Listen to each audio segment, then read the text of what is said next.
Welcome to week 8 of Explore the Bible. It's Easter week. Man, excited about this. I hope you are. It's always a great time together as a church celebrating. Now look, every Sunday is Resurrection Sunday, but boy, on Easter Sunday, it's just a little bit more, right? I recognize that. That's okay. That's okay if it is. And we're going to be we're leaving 1 Peter for just a week here. We're going to be in the Gospel of Mark, looking at the story of the resurrection. And man, what a great passage we've got out of Mark. You know, every gospel has kind of different sides of this and different picture, and it's cool sometimes if you ever picked up a harmony of the gospel and read through a harmony of the gospels, and especially in the last crucifixion, resurrection passages, and you kind of see them all put together in order, you know, and it's great to do that. But I also like looking at just one gospel and just see what this gospel writer brings out about the crucifixion and resurrection of Jesus. So that's what we're looking at today in Mark chapter 15. Before we look, be sure that you subscribe.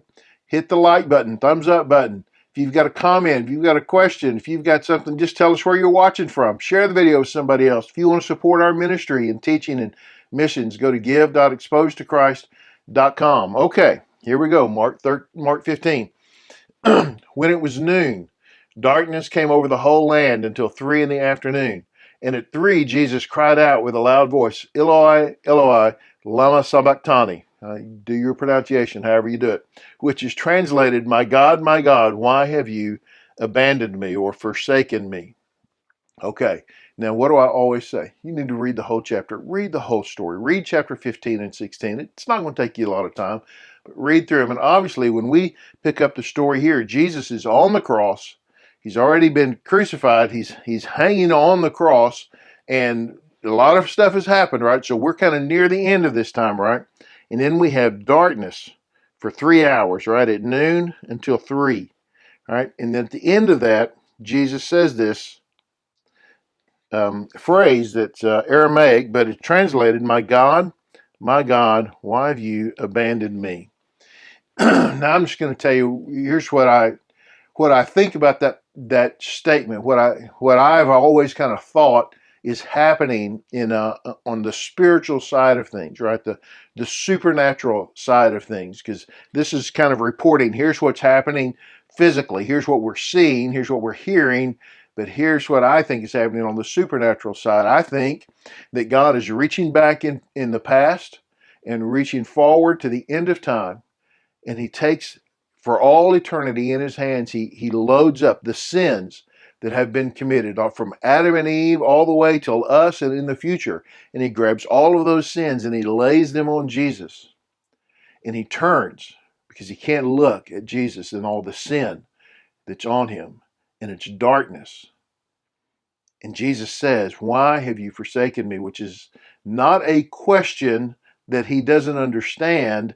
It is a reference to an Old Testament scripture which speaks of the final payment for sin, and everything is paid in that. It's 2 Corinthians 5. He made him who knew no sin to be sin for us, so that we might become the righteousness of God, that God has laid everything on Jesus there. There is this is the pain of the wrath of God poured out on Jesus. The wrath of God was not in the crown of thorns and the nails in his hands and the whip and all of that. The wrath of God was the putting of sin on Jesus, and that he carries all the sin. That's the wrath of God on Jesus, and the forsaken, abandoned, the turning away. When some of those standing there heard this, they said, see, he's calling for Elijah. They didn't understand what he was saying. Someone ran and filled a sponge with sour wine and fixed it on a stick and offered him a drink and said, let's see if Elijah comes to take him down. This taunting is what that is. It's a taunting. You imagine if this is the supernatural, spiritual event that's happening here, and then there are these people that are just totally oblivious to the solemnity of the moment, right? Totally oblivious to the power of what is occurring. That Jesus is not calling for Elijah. Jesus is bearing the sin that they are committing. He's bearing the penalty of that sin that they're committing right then and there. And Jesus let out a loud cry and breathed his last. And then the curtain of the temple was torn in two from the top to bottom. And when the centurion who was standing opposite him saw the way he breathed his last, he said, "Truly, this man was the Son of God." I think that loud cry, "It is finished. Father, into thy hands I commit my spirit," breathed his last. Jesus gave up his life. His life was not taken. He gave up his life. At any moment before he breathed that last breath, he could have come off of that cross, right? But he didn't. He gave up his life. And this curtain of the temple that's torn, the curtain that divides the temple from the Holy of Holies, is torn from top to bottom. There is significance in that, right? God tears that barrier between us and him, and that Christ becomes the entry point, the way to the Father, right? And this centurion, it's interesting, right? This centurion, he's not named. We don't know him. We don't know, is he the centurion from earlier? I don't know.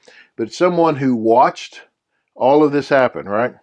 And he saw the way he breathed his last. He saw that and he said, "Truly, this man was the Son of God." What an interesting thing, right? That before Thomas calls him my Lord and my God in the upper room after the resurrection, here's the centurion, a Roman centurion, saying this man is the Son of God. He's one of the early ones to acknowledge he is the Son of God. What an amazing thing, right? To think that this Roman centurion, he looks at everything that's happened, he sees all of this, and he hears everything that's occurring, and somehow God moves in his life to bring him to salvation. When the Sabbath was over, Mary Magdalene, Mary the mother of James, and Salome brought spices so that they could go and anoint him very early in the morning. Okay, so they're going to anoint Jesus when the Sabbath is over, so that's Sunday morning, right? They're going to anoint him because the preparation for burial was so quick that they didn't get everything done, right? Very early in the morning on the first day of the week. First day of the week is Sunday. They went to the tomb at sunrise. First thing on the day, first day of the week, they were saying to one another, "Who will roll away the stone from the entrance to the tomb for us?" And looking up, they noticed that the stone, which was very large, had been rolled away. So they're just thinking very practically. This is their very practical existence, right? We're going to the tomb. We're going to anoint the body. Well, now, who's going to roll this stone away, right? Who's going to make this? Because this stone covers the entrance. It's a large stone. Some estimates it weighed 2 tons. It's usually rolled down an incline. It's held up on the incline by a rock that's there, They remove that rock. It rolls down the incline in front of the doorway. It has to be rolled back up the incline. It's not just rolled away flat. It's got to be rolled back up an incline. Who's going to do that? They get there, and the stone had already been rolled away. Stone's already been removed. When they entered the tomb, they saw a young man. So maybe they think somebody took care of it for us, right? Knew we were coming. Somebody, I don't know. When they entered the tomb, they saw a young man dressed in a white robe sitting on the right side, and they were alarmed. I bet they were. That's like a very high understatement. "Don't be alarmed," he told them. "You're looking for Jesus of Nazareth, who was crucified. He has risen. He is not here. See the place where they put him. But go tell his disciples and Peter, he's going ahead of you to Galilee. You will see him there, just as he told you." And they went out and ran from the tomb, because the trembling and astonishment overwhelmed them, and they said nothing to anyone, since they were afraid. This is not what they expected, right? Now, here's a couple of things I just want to point out from one perspective, and that's kind of the apologetic perspective, okay? They clearly saw Jesus crucified. They saw him die. A Roman soldier saw him die, right? This young man, angel that's in there, right, says he was crucified, right? They went to the place where his body was laid. They expected to see his dead body laid inside the tomb. That's why they were going there. The idea that Jesus didn't really die seems completely out of sorts, because clearly everybody there knew that he had died. He was dead. But now they get there and they see that he is no longer dead. He has risen. He's not here. That's where they put him. You see the place where they put him was right there, but he's not there, right? So you go tell his disciples, he is going ahead of you to Galilee. You tell them, just like he told you before, he's going to be in Galilee. You go there. And they ran out, right? They went out and they ran. They're trembling. Astonishment overwhelmed them. How do you believe this? If they didn't think he was dead, then why would they be astonished that he was alive, right? They knew he was dead. So how can he be alive? The resurrection is the thing that they're astonished by, right? And this makes no sense to them. How can this be? It's clear that Jesus rose from the dead, because clearly he was dead and then he was alive. That seems obvious. And there are some who say, well, he didn't actually die. He kind of got sick and he just kind of fainted away. But that's clearly not what happened. Everybody knew that he was dead. Right? The people that dealt with death all the time knew that he was dead. And you don't get better from near death by laying in a cold, wet tomb, wrapped up. That's not how you get better. Clearly he was dead and now he was alive. And the thing for us, because we know the story and we know it well and we've heard it so many times, is sometimes we lose this word, this astonishment over it. We lose that because it's, oh yeah, that's the Easter story. We know that. But boy, we need to hang on to that astonishment. Can you believe that Jesus rose from the dead? It's amazing, right? This is the good news. The good news is that the Jesus who died on a cross was not dying for his sins. He was dying for your sins and for my sins. And the way I know that his death was sufficient is because he rose from the dead. If he was still dead, his death would have been like anybody else's.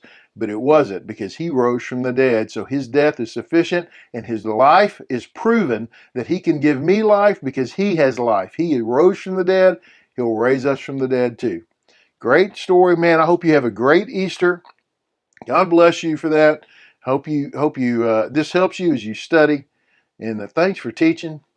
Great Easter Sunday, Resurrection Day, right? Subscribe, like, comment, share, all of that stuff. We'll see you next time back in 1 Peter.